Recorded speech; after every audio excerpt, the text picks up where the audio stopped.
পরীক্ষা প্রস্তুতি ইউটিউব চ্যানেলে তোমাদের সকলকে আরো একবার ওয়েলকাম। ডব্লিউপিএসআই মেন পরীক্ষার সামনে 22 তারিখে দরজায় করা নাড়ছে, আর মাত্র দুদিন পরে। তো সকলে নিশ্চয়ই খুব চিন্তার মধ্যে আছো, অনেকের খুব চিন্তা বাড়ছে, টেনশনে আছো।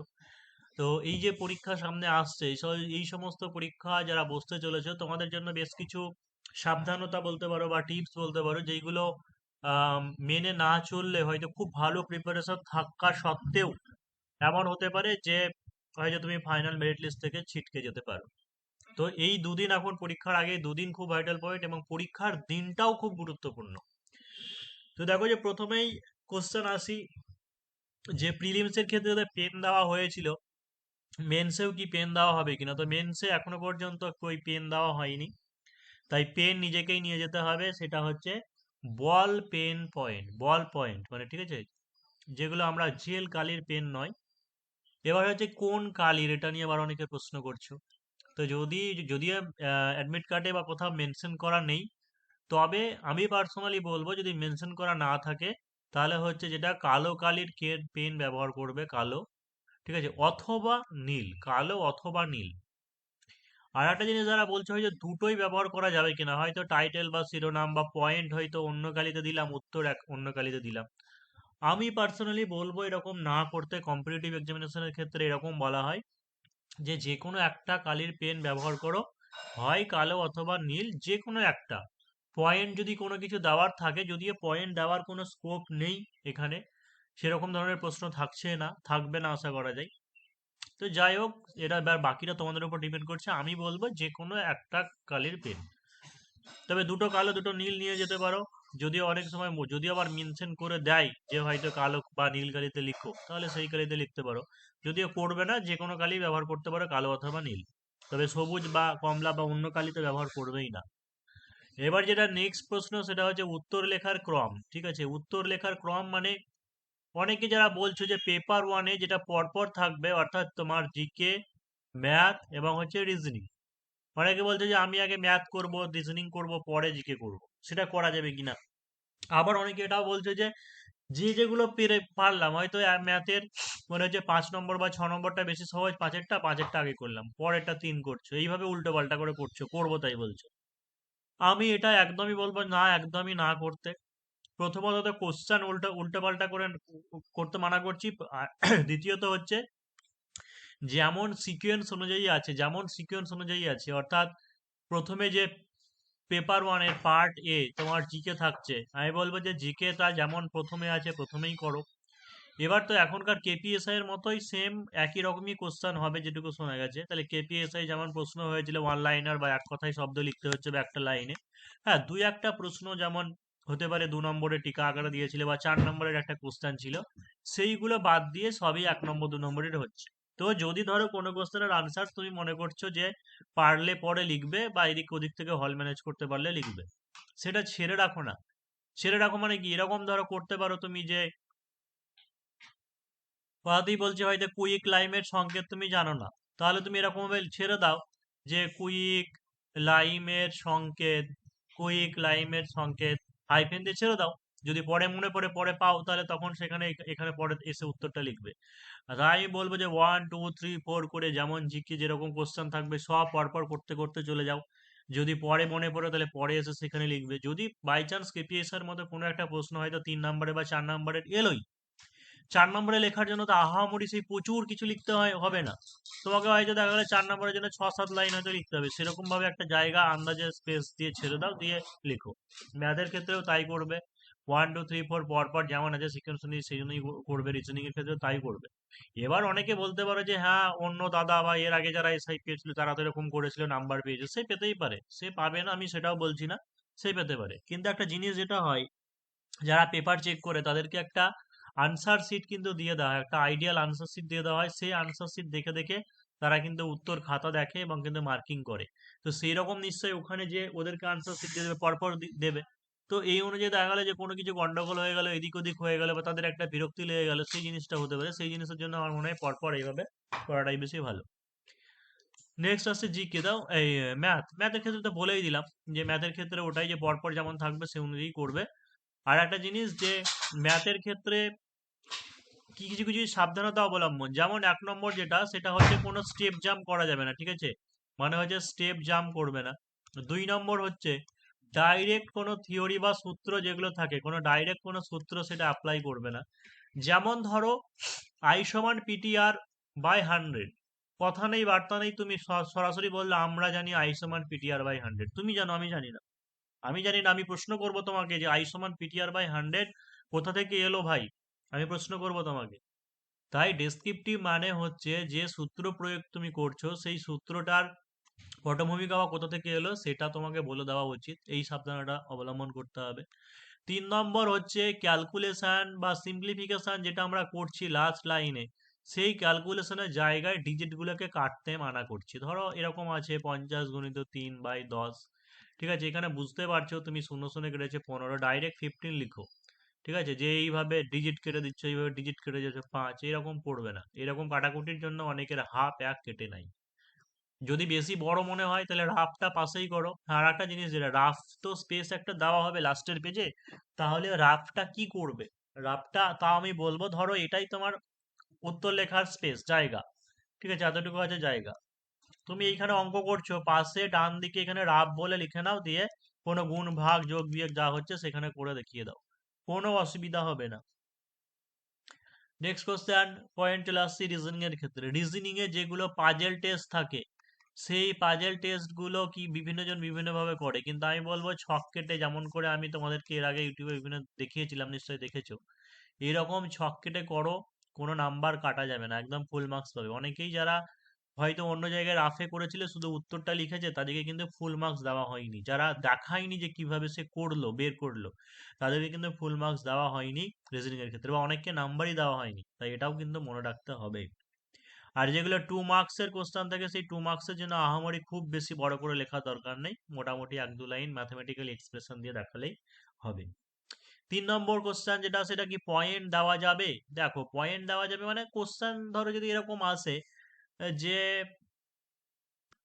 হয়তো নিউটনের দ্বিতীয় গতিসূত্রটি ব্যাখ্যা করুন দিয়েছে, কথাতেই বললাম, তাহলে পয়েন্ট বলতে শুধু এইটুকু লিখতে পারো যে নিউটনের দ্বিতীয় গতিসূত্র,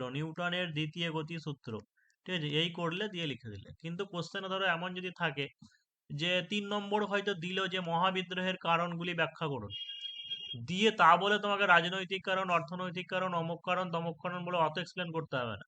ওটা ওইগুলো শুধুমাত্র যদি বড় প্রশ্ন হতো 10 নম্বরে, তাহলে হয়তো পয়েন্ট দেওয়া যেত, কিন্তু এইরকম 3 নম্বরের ক্ষেত্রে 3টি কারণই জাস্ট 1 2 3 দিয়ে লিখে দেবে আনসার, ব্যাস, ওই রকম পয়েন্ট পয়েন্ট দেওয়ার দরকার নেই।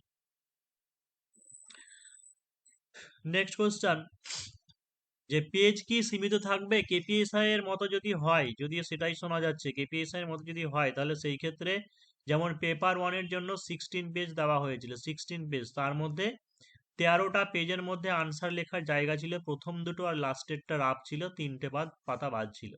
তাহলে সেটা যদি হয় তাহলে সেই ক্ষেত্রে ম্যাথ 5টা করার জন্য 5টা পাতা রাখতে হবে, রিজনিং এ মোটামুটি 3 থেকে 4 পাতা রাখতে হবে, আর বাকি 4 পাতা হচ্ছে তোমাকে জিকে করতে হবে, এই হচ্ছে প্যাটার্ন। যদিও ম্যাথ সব অঙ্কগুলোতে 5 পাতা লাগবে এমন নাও হতে পারে, তাও আমি মোটামুটি ধরে রাখলাম। আর বাংলা ইংরেজি লেখার জন্য যথেষ্টই পেজ ঠিকঠাক ছিল, মানে থাকে, ওইগুলো নিয়ে অত সমস্যা নেই, তবে যতটা সম্ভব পারবে ছোট ছোট করে লেখার চেষ্টা করবে। ছোট ছোট বলতে সাইজে ফন্ট ছোট বলছি না, যে আনসার যেটা হবে আনসারও তুমি টু দা পয়েন্ট, ঠিক আছে, একদম to the point according to the question, যা শুধু বলা থাকবে টু দা পয়েন্ট করবে। যেমন নয় যে বেশি লিখে ফেলবো, লিখলেই বেশি নাম্বার পেয়ে যাবো, এই ভূতটা মাথা থেকে তাড়াতে হবে।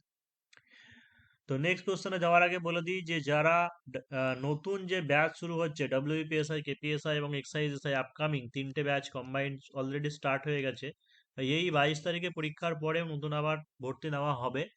যারা তোমাদের যাদের পরীক্ষা চাইছি সবার ভালো হোক, কেউ যদি তাও মনে করো যে কন্টিনিউ করবে, কন্টিনিউ করতে পারো, বা যদি কেউ পরিচিত কেউ যদি হয় তাহলে সেই ক্ষেত্রে জানিয়ে দিতে পারো যে অলরেডি পরীক্ষা প্রস্তুতিতে আপকামিং ব্যাচকে কেন্দ্র করে ক্লাস স্টার্ট হয়ে গেছে, আর 22 তারিখের পরে অর্থাৎ মার্চ মাস থেকে নতুনভাবে আবার শুরু হবে। তো এই নাম্বারে 7797427474, এই নাম্বারে হোয়াটসঅ্যাপে কন্ট্যাক্ট করে নিতে। নেক্সট কোশ্চেন হচ্ছে রিপোর্টের ওয়ার্ড লিমিট, যেমন এবার যেটা কেপিএসআই দিয়েছিল যে ইংলিশের ক্ষেত্রে 200 মার্কস দিয়েছে, বেঙ্গলির ক্ষেত্রে 500 মার্কস দিয়েছে। এবং ইংলিশের রিপোর্ট রাইটিং জানো যে 10 নম্বর থাকছে, বাংলায় যেটা বাংলা একটা রিপোর্ট রাইটিং এ 30 নম্বর থাকছে। তো এই যে ওয়ার্ড লিমিটটা কি এটাই মেনে চলতে হবে? এই উদ্দেশ্যে বলি, একটা ইংলিশের স্ট্যান্ডার্ড রিপোর্ট রাইটিং, ইংলিশ বা বেঙ্গলি যেটা স্ট্যান্ডার্ড মান সেটা হচ্ছে 150 to 200, অর্থাৎ 150 থেকে 200টা শব্দ হয়। জানি না যে পুলিশ বোর্ড কি করছে, এটা কোনো এসেও লেখা নয়, তবুও 500টা শব্দ দিয়েছিল। আর তারপরে 10 নম্বরের একটা রিপোর্ট রাইটিং এর জন্য 200 ওয়ার্ডস, ঠিক আছে। এটা হতে পারে যে একটা স্টুডেন্টদেরকে